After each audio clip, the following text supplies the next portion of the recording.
Everyone can make a video nowadays. There is no restriction because of the technical equipment that's required to shoot a video, or the software or technical devices needed to edit a video. Everything is at hand. You can even shoot your video on a smartphone and you can cut and edit it and then publish it. And this is an amazing opportunity to use this kind of medium and share it with a much broader audience. At the same time, of course, we see so many images every day. We see also a lot of videos, and how can we use this medium to do something outstanding and tell an outstanding story? Many contemporary artists ignore, or they don't have any interest in film. Film, a popular form of entertainment, amusement, is not known to them. But I prefer a man who lives and gives expensive jewels. And we thought at the time when Zoom meetings, online meetings came up, that this is the only way how to communicate personal ideas, personal situation, personal stories. Many artists made during the pandemic, and we thought video on screen would be more interesting if it's not only about meeting in the online space, but also adding something that is more prepared than just a live meeting, something that would be a story that could explain the work of the artist. I should add that in March 2020, we were about to launch our show during SMCK, the Jewelry Week of Munich, and the lockdowns forced us to postpone, so we postponed the show for November. It did take place in November 2020 during the second lockdown, and in the meanwhile we decided to challenge a little bit, or to keep the team going, because of course we were scared by the news and people were also perplexed about what is going to happen. So we decided, if you remember, to ask participants of our show Polemos, War, that's also a prophetic show, to write down or to draw the stories that made them do the jewelry. So they made comics.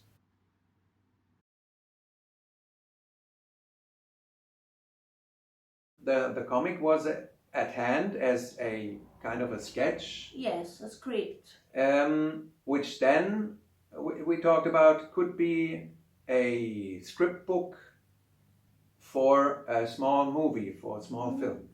And the participants of the show did like the idea very much. It was very, very interesting and enriching to read the comics and to see really what was lying behind the jewelry. I remember, for example, the story of the grandfather of the husband of Adriana Radulescu, who was a show participant.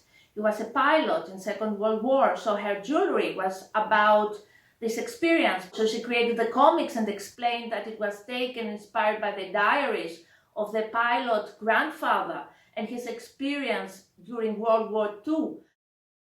We didn't know what effect the the comics did have on the participants. We just saw it when they sent us their stories, their comics. They were very moving, very personal. They opened up something on a very private and intimate level.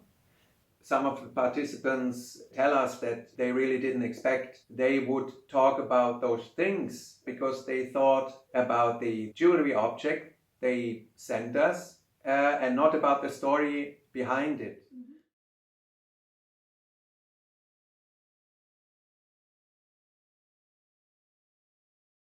We have a network, so we invited people from all over the world to come to our digital opening of the show. While the show was taking place behind closed doors at the windows of the gallery in Munich in November 2020, we held an online opening and we invited people from all over the world, and they participated and they watched the videos. They had no idea up to this point about the video work, and they were so excited. And some of them said this is a work of art on its own merit. It opens a new understanding, a new way to understand the work of the artist, the personality of the artist, the talents of the artist.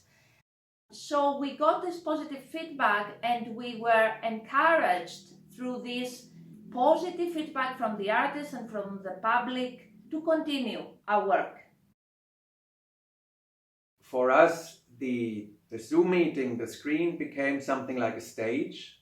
We were sitting on that stage in that small rectangular square. We thought about how can we fill this square? Mm-hmm. And the combination of live meeting and showing videos, showing the works, helped us a lot overcoming the depressive feeling throughout the pandemic.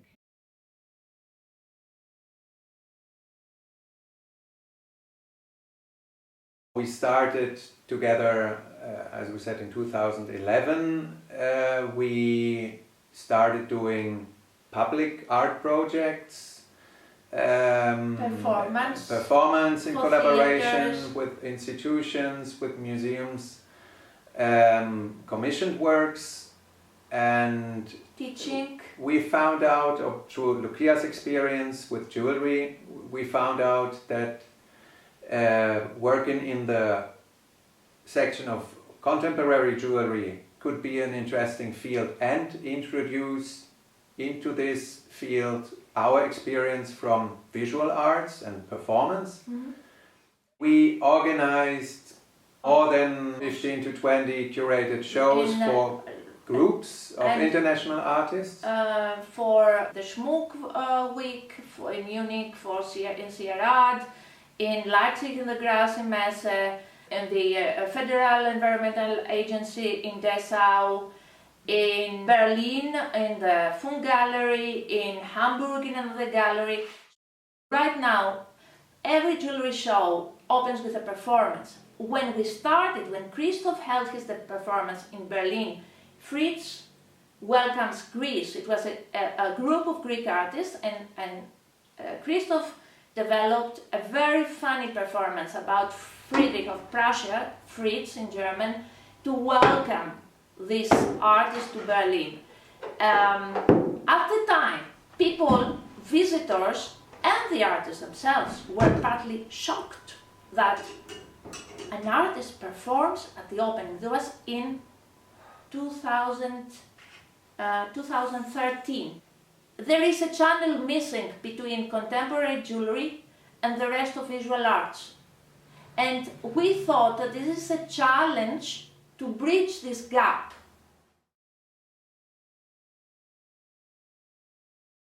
I think for every jewelry artist, the medium photo is extremely important, especially in a time where many people are consuming rather photos, images of works than see them physically, see them in person. And we think approaching those two different media, photography and video, can help also to understand how to present the work in a context rather than only isolated as an object.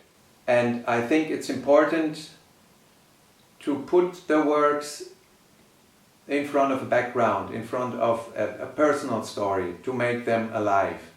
And this is what video can do much more vital than photography can do it. Photography is a great art, and what we see with a few great exceptions in jewelry art is that although jewelry art and contemporary jewelry is revolutionary and innovative, the photography presentations are very conservative.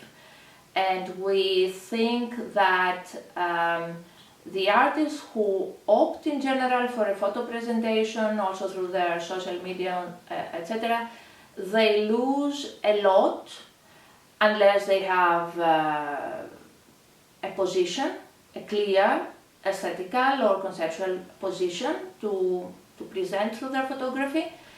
They are able, through this conventional photography of objects, to present something like 30% of the concept and the work to the consumers, buyers of the jewelry, or to the public. While video, if you have a story, even if this video is very standard, it's not a Hollywood production, it's just a video of good quality, of good visual, technical quality, you get 70% to back your story. And it is very important, we should say, at this moment, because many viewers may ask themselves, why do I need a narrative? It's a sine qua non in today's art business to have a narrative. When I go in a gallery, when I step into a gallery and I look at a painting and I have money to buy it, I'm not going to say, yes, please wrap it up, I'll buy it. I want to know about the artist. I want to know who this artist is, what is his or her life, what thoughts he has in his, everything that I can make contact to the world of this person, everything that can fascinate me as a buyer is used by professional gallerists and art dealers.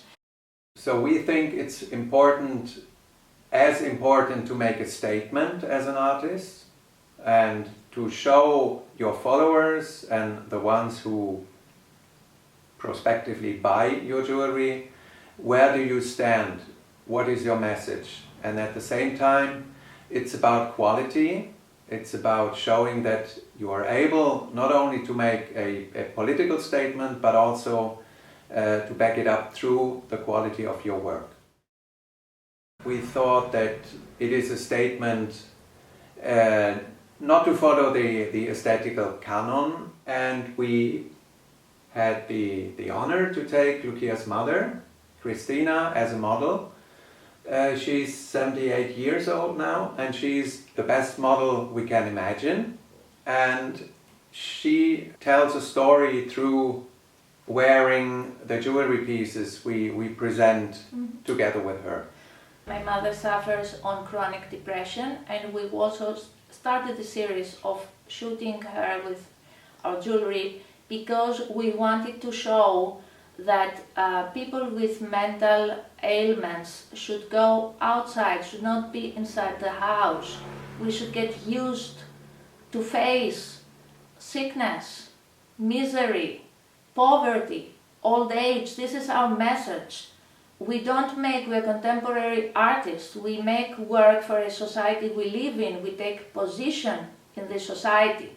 And this is missing, again, in contemporary jewelry, at least.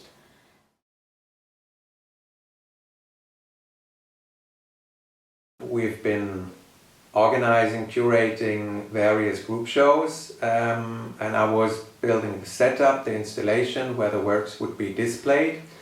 And I had no idea how I would approach to this medium that was to me in a very small scale, that was to me also very decorative, before I discovered that contemporary jewelry is an art form on its own. And It took me 3 years when I had the explosion, the moment where I saw that I would also start to make jewelry, and this was in Greece, in Piraeus, the harbor city of Athens, where I started to collect all these plastic waste objects and pieces to create the first series of jewelries, which I assembled together in the series of my broom brooches.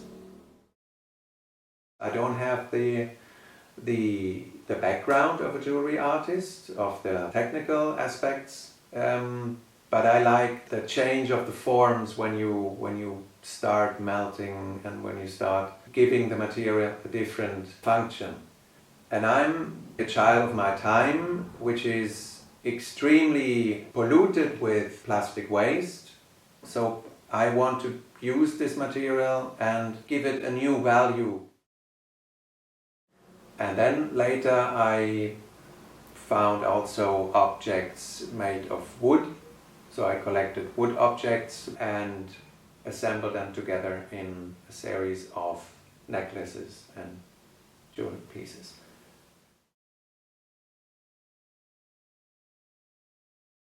Your textile jewelry is inspired by the spiritual tradition of Greece. Maybe you can tell a little more about it?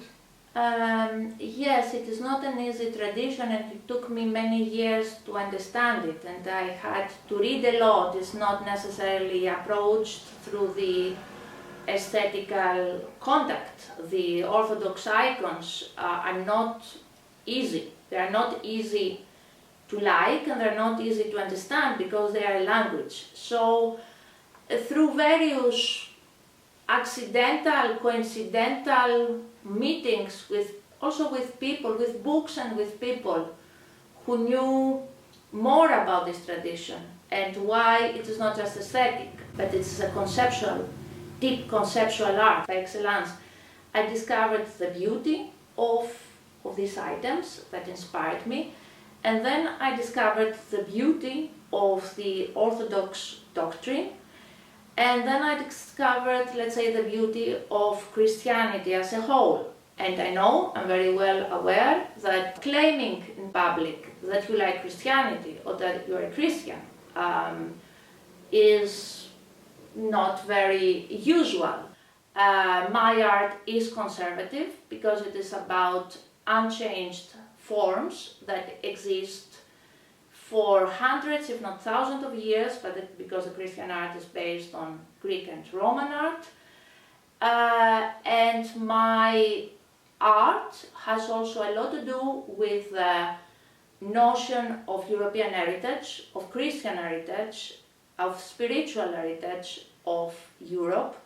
And my jewelry is, for me, a platform to talk about this tradition that protects you from nihilism that is prevailing nowadays.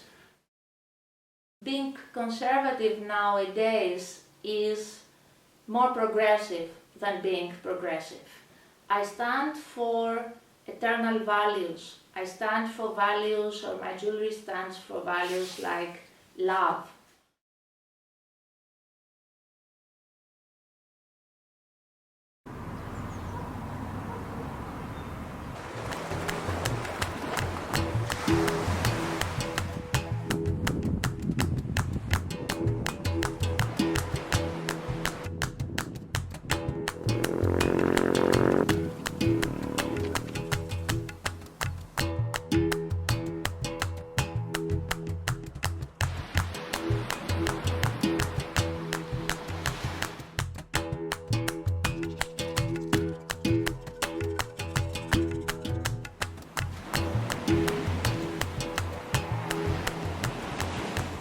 We saw a niche in the market, in the information and the content market regarding crafts and jewelry art or contemporary jewelry. There are many publications, and some of them are of very, very high standards and great quality of art analysis and great quality of photography and presentation. There was something missing though, the trends scouting. We wanted to write about artists we knew they were very talented, we knew that they had a long career behind them, but they were not heard because they were not part of a system, a complex system of galleries, of self-presentation, of academia.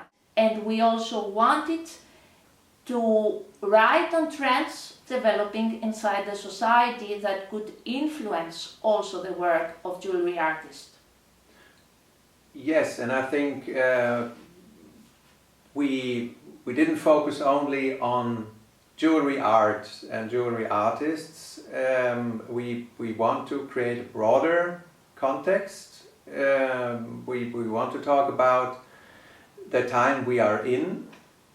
This means there are ecological topics, there are economical topics, there are the topics of networking that are all important. So we want to create something like a picture of the time. And the last issue that we thought that it was very successful in the way it was received by our readers, it was the issue that dealt with the topic of rejection, a topic that many artists dread or have experienced, but they are not very self-confident to talk about it. So our goal as magazine is first to be scouts of new trends. We don't like to show things that they have been shown, that everybody knows. We want to discover new trends, new people, new artists, or to present artists we know for a long time and we think that they deserve more publicity. And the other thing we want to highlight is about the real working conditions artists expect throughout their career. And this is not only the fancy moments, the celebrations, but also a lot of hard work, a lot of rejections, a lot of sad, bad experiences that you have to overcome if you want to continue as an artist, as a jewelry artist. And these are things connected to economical issues, to emotional issues that come all together, and we think one has to talk about it, one has to be aware of it. What are the risks, what are the difficulties, and at the same time, where can we find motivation?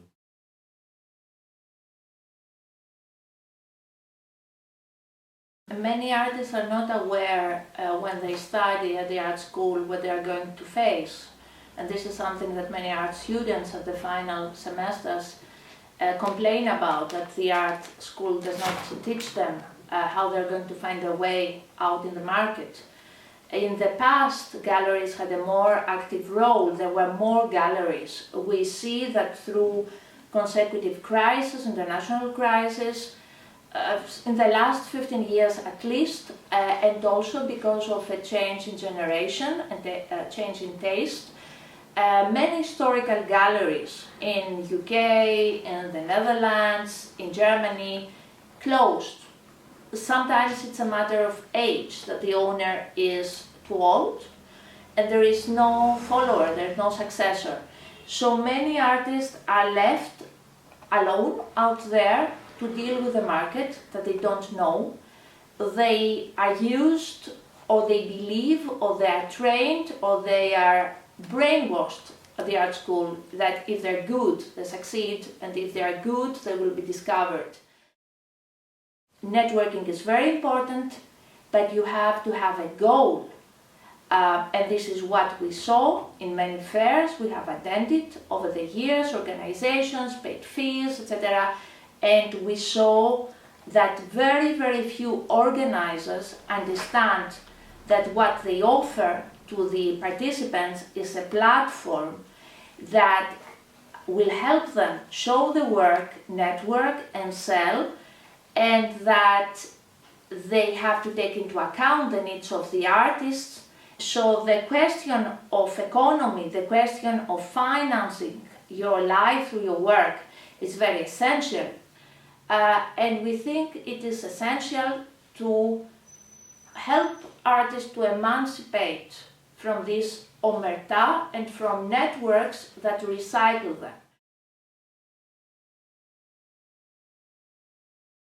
We personally believe that organizers of fairs and events should be aware that artists invest in their future.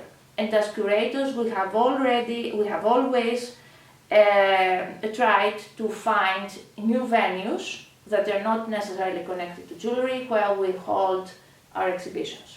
I think, for example, the Romanian Jewelry Week has a very, very big potential because it is in an active, emerging periphery of Europe, in a beautiful country with a very long and rich cultural tradition, and it can have certain advantages that other established fairs have lost. What we also see as collaboration partners of Romanian Jewelry Week is that there is a lot of work being done in the social media. There is a strong effort to present jewelry not only in the places, in the locations where they are shown, but also online. For small fairs, for emerging events, with active, ambitious people, to make use of the fact that it doesn't matter where you are nowadays. Offer this environment and offer it for a good price and have a good concept and attract also visitors and buyers, and artists will trust you and will come to you and will help you build a viable organization